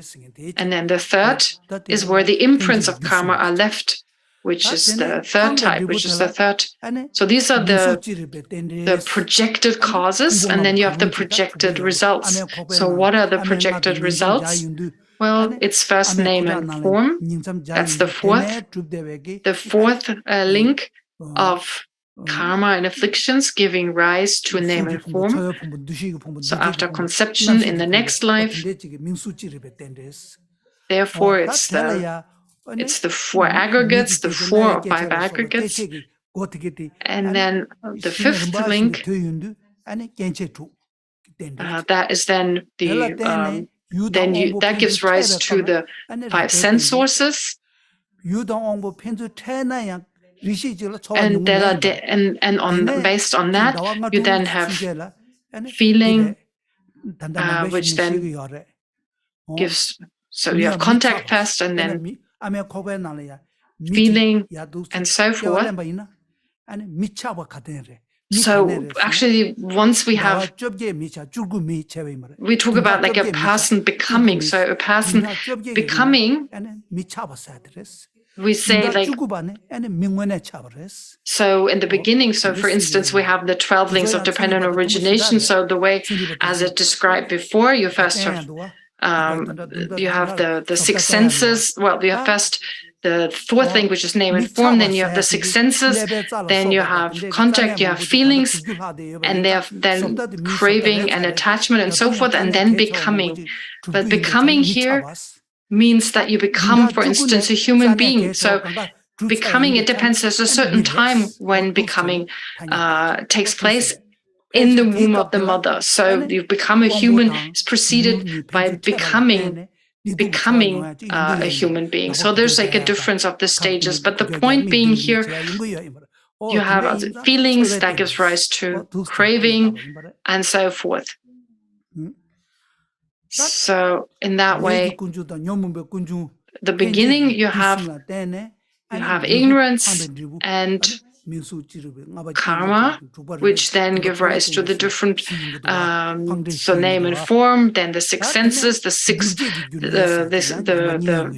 contact, then you have feeling and desire, which are the desire and then craving or grasping. So these are the different links, and those are the projected links, which then gives rise actually only then to what is called becoming.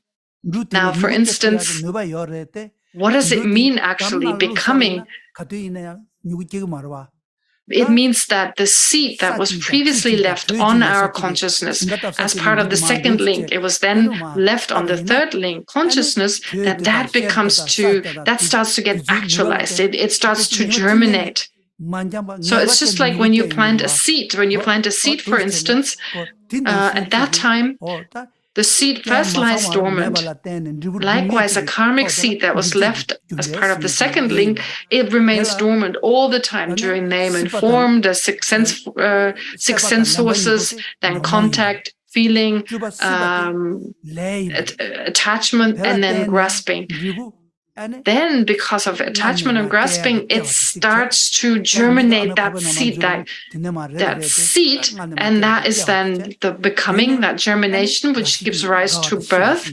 And then lastly, you have aging and death, when the body stops, body and mind separate. So in that way, you have the 12 links.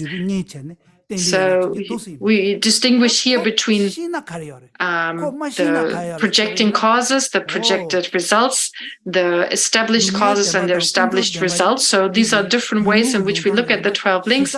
But the point is that we have these causes and conditions, these 3 causes, which are the throwing or the propelling causes. Then you have projected results. But at the same time, you also have another round of cause and effects of different links, like different links of the other 12 links that arise at the same time, that run parallel. So in that way, you have causes, you have results, you have projecting results, projected results, you have establishing causing, established results, and so with all parts of the 12 links, with many 12 links happening parallel to each other. Now we need to understand these 12 links, how from suffering, how from the causes of suffering arises, and so forth, how we're caught in samsara. But it's important to also understand how these 12 links, seen in the opposite way, also lead to liberation. So in the same way, first there's suffering, then there's formative karma, then there's consciousness and so forth. This is the afflicted version, but then you also have the purified version where you go the other way around. So liberating ourselves from this monster in which the 12 links are caught. If you look at the drawing, for instance, you have this drawing with the 12 links and so forth, in the center caught by this monster, and outside or caught by the Lord of Death, and then at the outside you have a moon, that's liberation, and you have the Buddha pointing at the moon. So that is symbolic for the later true truth, the later true truth of cessation. The cessation is the moon, and the Buddha pointing at the moon, that is symbolic for the path. So the moon here is a full moon that is complete in the sense, completely white, symbolic for peace. So that is therefore liberation. That is nirvana. And Buddha points in that direction. As you look at the drawing of the 12 links, the drawing of the Wheel of Life, the Buddha is pointing at this moon, which symbolic for the path, the Buddha pointing out the path to liberation. Therefore, on the basis of that which is held by the Lord of Death, those are the true truth, the truth of suffering and the truth of origin of suffering. And then you have the moon and the Buddha, you have the latter true truth, the truth of the cessation, the truth of the path. Therefore, it's what the Buddha himself has taught while the Buddha was around. And so there's the story that this drawing was offered to the king of Udayana, that this was a drawing. Well, it was actually one king, King Bimbisara, gave it to King Udayana based on Buddha's instructions. And then there are other stories as well, that the Buddha actually gave instructions to Udayana to offer to King Bimbisara, actually, and also in Sri Lanka it was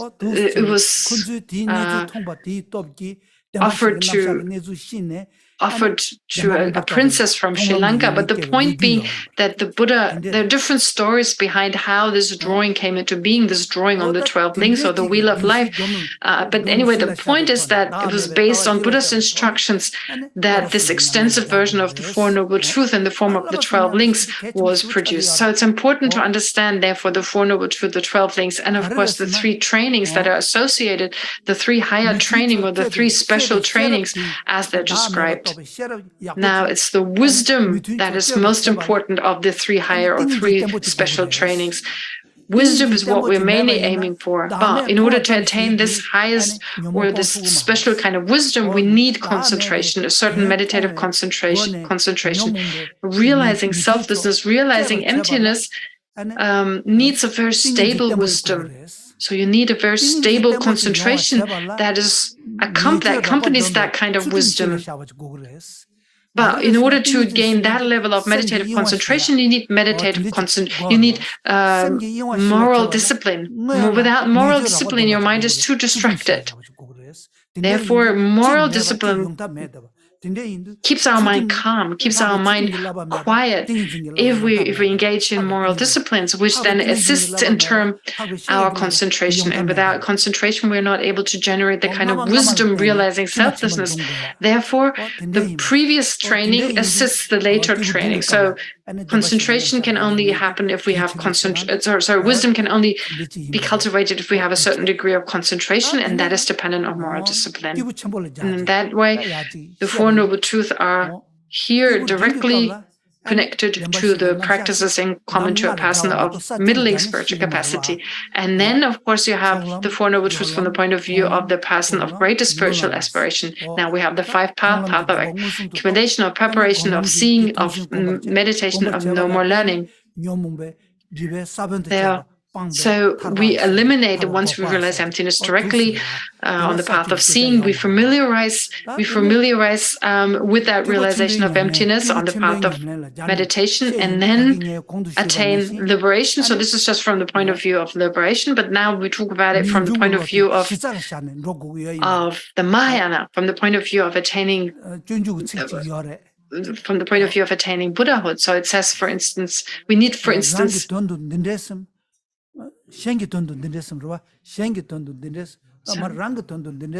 in order it says, for instance, in the Bodhisattva Aryatara by Chantidewa, unless we apply this idea to ourselves, we won't be able to apply it to other sentient beings. So in other words, without renunciation, without understanding the shortcomings of cyclic existence on the basis of ourselves, we won't be able to switch it towards all sentient beings and generate generate compassion. So in order to first understand, in order to really generate compassion, we need to generate the wish for ourselves to overcome samsara. So it's not just about wanting to overcome suffering, just suffering. Well, even cows and other animals, they want to be free from suffering. I mean, for instance, when a cow is suffering from thirst, I mean, they move towards the water and so forth. So all sentient beings have the wish to be free from suffering in general, suffering of suffering. So, for instance, so many sentient beings have. There's so many sentient beings who want to be free from suffering, from the suffering of suffering. Therefore, here when we talk about great compassion, it's not just the suffering of suffering we're focused on. We are focusing on. We're focused on more than that. It's not just the contaminated happiness, so what's called suffering of change. It's actually a samsaric kind of happiness, but we call that suffering as well. So, for instance, when we're in the cold, if we're too cold, we're in the shadow, we walk into the sun. So we move into the sun. When we're in the sun, slowly we start feeling too hot, so we move back into the shadow. Or when we are hungry, we eat food. So we feel very happy when we start eating the food. We feel very satisfied. But the more we eat, why is this a kind of, even this happiness when we eat, why is this still a type of suffering? Well, because if we continue to eat, then we'll suffer. If we don't stop to eat at some point, suffering will arise. So therefore, our happy experiences, if we don't stop doing the same, engage in the same activities such as eating, that which previously gave us happiness will eventually turn into suffering unless we stop the activity. So therefore, it's not an actual happiness. When we say samsaric happiness, we call it happiness, but it's not a real happiness. It is called suffering of change because there's danger that it turns into suffering. Therefore, when we generate compassion for all sentient beings, not only do we want them to be free from the suffering of suffering, but also from the suffering of change.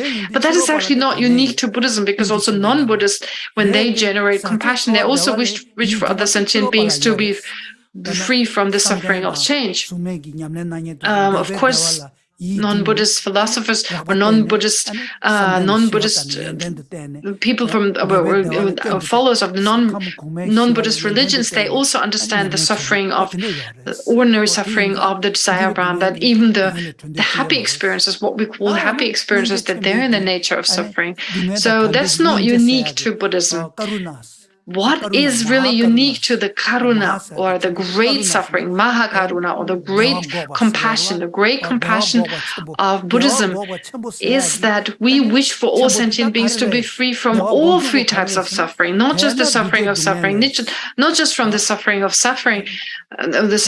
change, but rather from pervasive suffering. So having this body, having these five aggregates, so to be free from the basis that is responsible for all our trouble. So having these five aggregates, that is the basis for all our problems. It gives rise to the suffering of body, the suffering of mind. So, for instance, for 2 or 3 years ago, a lot of people had COVID or were scared of COVID. So only us as humans, it didn't come, it was not a problem for animals, really. They weren't scared of corona or COVID. So it's because we have this unique body as a human being. So just having this body, therefore we were susceptible to this disease. So we need this particular basis to have also certain experiences. So likewise here, when we talk about pervasive suffering is a type of suffering that can only be experienced when we have these contaminated aggregates. Just as with corona, just as with COVID, if we have a certain body, then we can get COVID. Likewise, if we have the contaminated aggregates, the contaminated 5 aggregates, well, then any kind of suffering can befall us. Therefore, that's the kind of suffering we're talking about. So this is similar to COVID. If we got an injection, then everything turns around and it's no longer that dangerous to have this particular body. So similar to that, we can also do something with our 5 aggregates such that we no longer experience suffering. And this is all based on what the Buddha has taught, the techniques that the Buddha has taught. So, for instance, the Buddha has given incredibly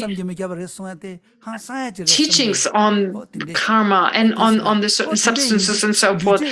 So here it's important to understand as long as we have a contaminated body and mind, so the contaminated 5 aggregates, which are the result of karma and afflictions, for that long, we won't be free from samsara. So it's not just the suffering experiences we have, not just the happy experiences we have, but also just having this body and this mind. That is the basis for all our suffering. So we need to generate the wish for all sentient beings to be free from these 3 types of suffering. These poor beings that experience the suffering of change, and the pervasive suffering, this mind and body. That is the kind of suffering we want sentient beings to be free from. So in order to generate compassion, it's important to wish them to be free from the 3 types of suffering. And then based, of course, on our own wish to be free from these 3 types of suffering. On that basis, therefore, it's important to understand, how does suffering come about? How does it come about? What does it lead to? And so forth. Without that, we cannot generate Mahakaruna, or great compassion towards all sentient beings. It's so important, in order to generate compassion for all sentient beings, we must understand the first 2 truths. So, as it is said, non-Buddhists have also understanding of the suffering and the suffering of change, but not the pervasive suffering, the pervasive type of suffering. How this basis that we have right now is the result of karma and afflictions, and is that which continues on in cyclic existence. This we need to understand, and once we understand that on the basis of Four Noble Truths, we can generate great compassion. So to really have love and compassion to the degree needed, we need an understanding of the Four Noble Truths. And this great compassion, what is the root? This being the root, so love and compassion, that are the root for the mind of enlightenment, for bodhicitta. What is bodhicitta? It has 2 elements. It has the element that aspires towards the well-being of sentient beings, and it has the element of aspiring towards one's own enlightenment. So it wishes to become enlightened. Bodhicitta wishes to become enlightened for all sentient beings. We say it from the mouth. We can all say that. May I be attain enlightenment for the benefit of all sentient beings. So here, Chang Chup is the word for enlightenment. What does Chang mean? What does Chup mean, the Tibetan word for enlightenment? What does it mean? If we really think about it, then we need to consider also the cessation of suffering, the path, and so forth. Otherwise, we won't understand what enlightenment really is. What is Chang? Chang means eliminating all that is faulty, and Chup means attaining that which is positive, so to accumulate all virtue. So Chang means to eliminate all obscurations. Chup means to accumulate the merit that is necessary, all other qualities. So, or Sangye, when we take the word or Buddha. So Buddha here, Sangye being the word for Buddha. Sang means to purify.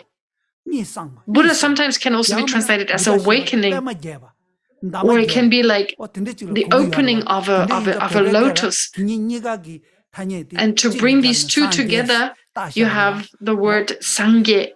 It has the connotation of awakening and has the connotation of blooming like a lotus. So what does sang mean? What does ge mean? The Tibetan word sangye consists of these 2 syllables, sangye. So to eliminate, first of all, to awaken from karma and afflictions. So here, to use other terminologies, to overcome the obscurations, cognitive and afflictive and cognitive obscurations. And then ge means to expand. To expand means the true accumulations, the accumulation of merit and wisdom. Therefore, may I attain, may I become enlightened for the benefit of all sentient beings. May I attain enlightenment. May I become enlightened for the benefit of all sentient beings. Well, without understanding the truth of cessation, without understanding the truth of the path, it'll be just like a customs. It'll be like a parrot. We'll be like a parrot that can just repeat what its master, what its owner says. Therefore, it's important to generate great compassion, we need to understand the Four Noble Truths. And in order to generate the mind that wishes to become enlightened for the benefit of all sentient beings, we need to know the Four Noble Truths. And even greater than that, if we want to expand the Four Noble Truths, if we want to take them to a different level, it's important to understand the qualities of the truth of the path, the qualities of the truth of the cessation. So to understand what is the cessation, what is the kind of cessation we're talking about. We're not just talking about the 5 paths, but also the 10 levels, the 10 grounds.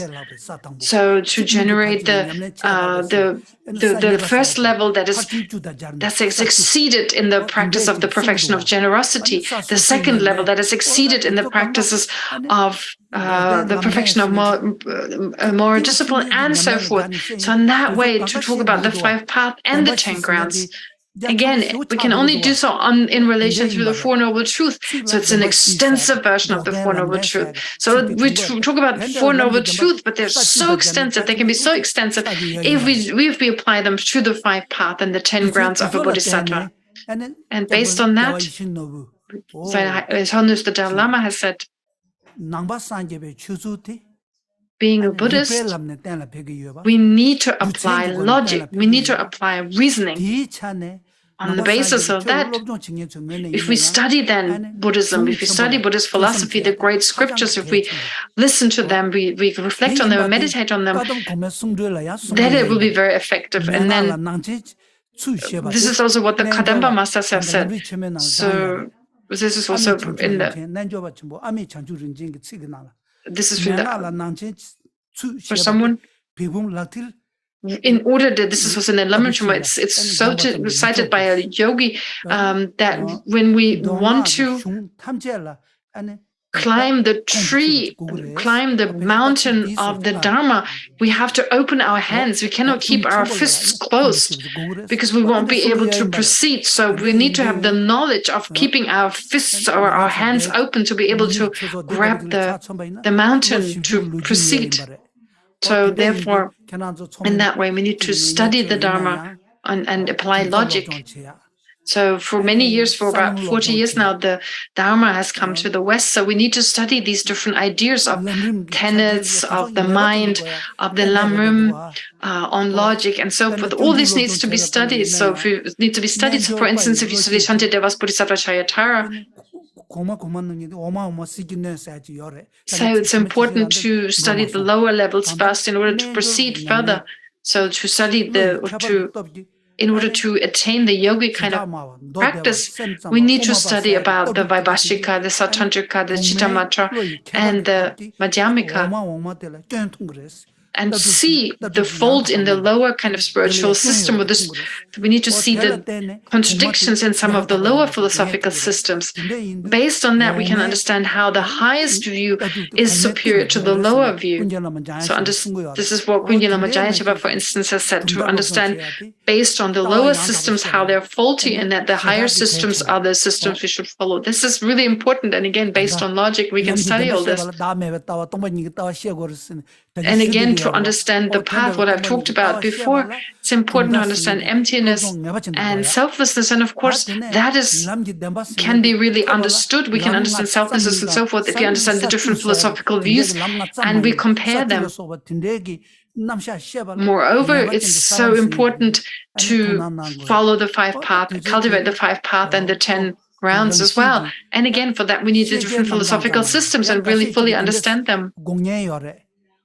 Something This is only for learned beings, that the yogis don't need this, that if you want to practice, you don't need this. You just need to meditate a little bit and that's okay. But some have that kind of view, but that's not true. How do we know that? From the Buddha on, he taught the Mother Sutras or the Perfection of Wisdom Sutras. He taught all these different sutras, not just to study, but he taught them to be practiced. So he gave all these extensive teachings to be practiced. Therefore, this extensive teaching needs to be known. So in the short Perfection of Wisdom Sutra, it is said, past Buddhas right now, the present and the future Buddhas, all these Buddhas depend on the Perfection of Wisdom Sutras. So without the Perfection of Wisdom Sutras,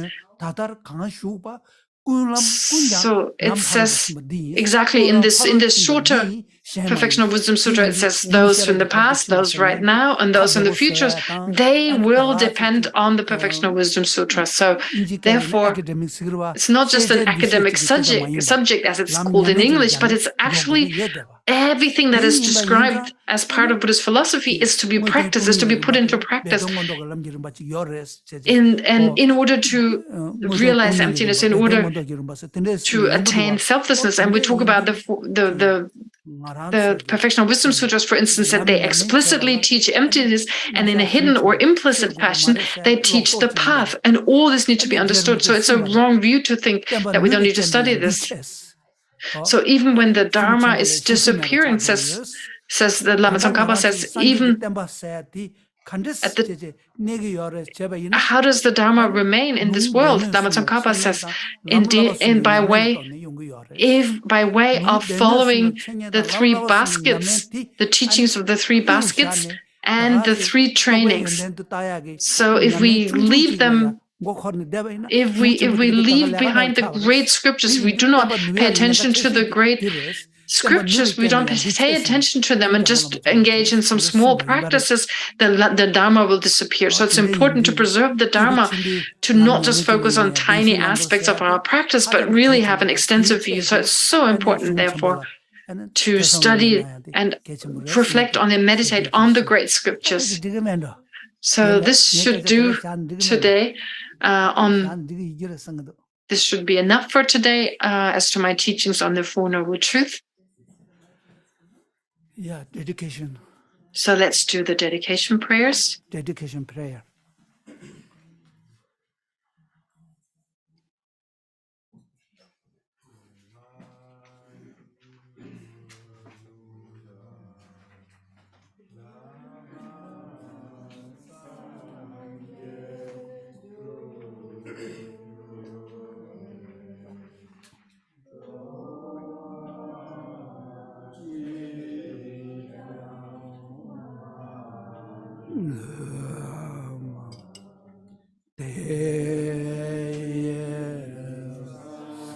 Sorry, I cannot hear what this prayer is. I'll just recite the prayers that have been sent. May the Supreme Jewel Bodhicitta that has not arisen arise and grow. And may that which has arisen not diminish, but increase more and more.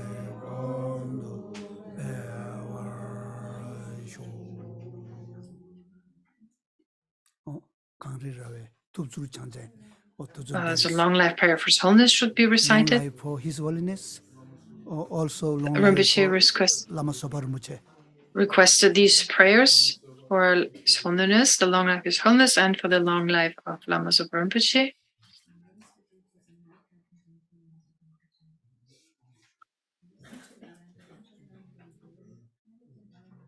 In the land encircled by snow mountains, you are the source of all happiness and good, all-powerful Chenrezig Tenzin Gyatso. Please remain until samsara ends.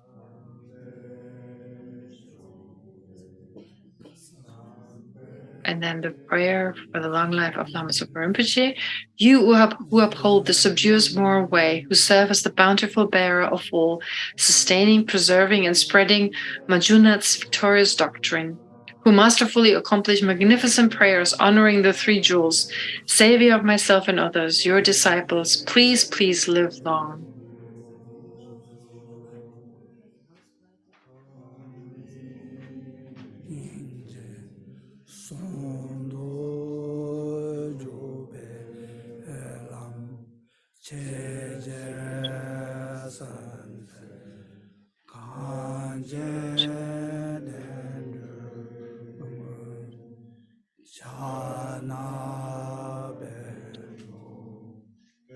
So savior of the snowland teachings and transmigratory beings, who makes extremely clear the path that is the unification of emptiness and compassion.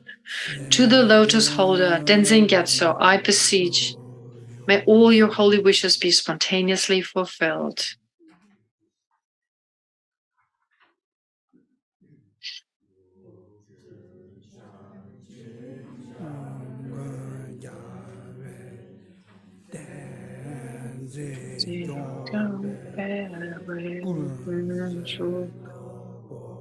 This is again the short life prayer for Lama Zopa Rinpoche. I already cited it.